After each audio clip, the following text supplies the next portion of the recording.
The second winter feeding trial that we had was a cooperative project between NDSU, SDSU, and the Standing Rock Indian Reservation. They have a long-term project that they've started down there.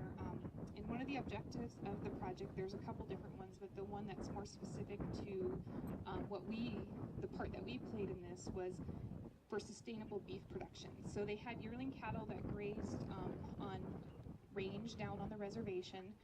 It was various levels of prairie dog infested range.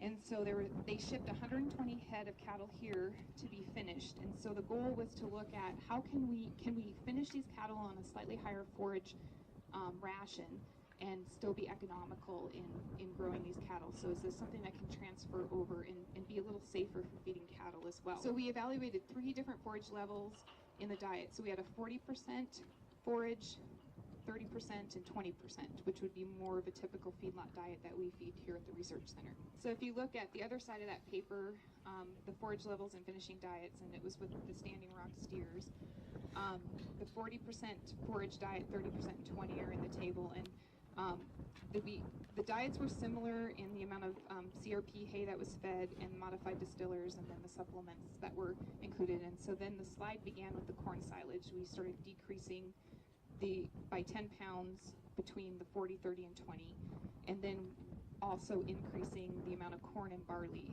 that was in the ration.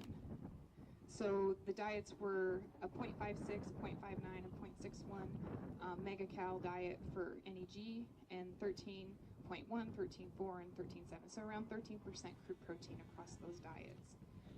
There were 4 pens per treatment, a total of 40 animals per treatment, and they were 122 days on feed. They came in weighing about 860, and they went out weighing around 1,300 and almost 1,400 pounds.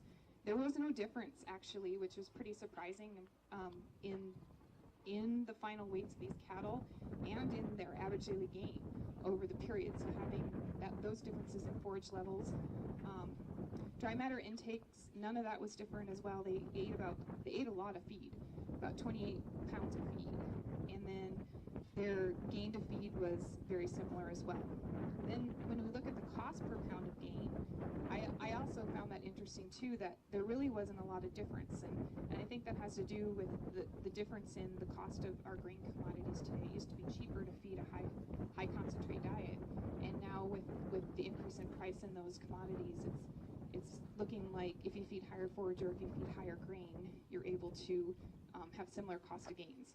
The other part of this trial then, we had a graduate student from campus that was working with it, and she took strip steaks and evaluated them for shelf life and stability in the meat case. They also, when they followed them through to the packing plant, they didn't see any differences in hog carcass weights, ribeye area, back fat, yield grade. They all graded USDA choice. The thing that was interesting was the 40% forage diet for the A-star color measurement actually was significantly, over the 10 days that they measured the A-star values, which is a redness color evaluation, they had significantly higher values for the 40% forage. And the theory is there might be some carryover effect. I mean, these cattle were grazing, then came in, were on a high forage diet, so there might be some antioxidant properties that were transferred from the higher forage diet that allowed that meat to stay red in the case longer.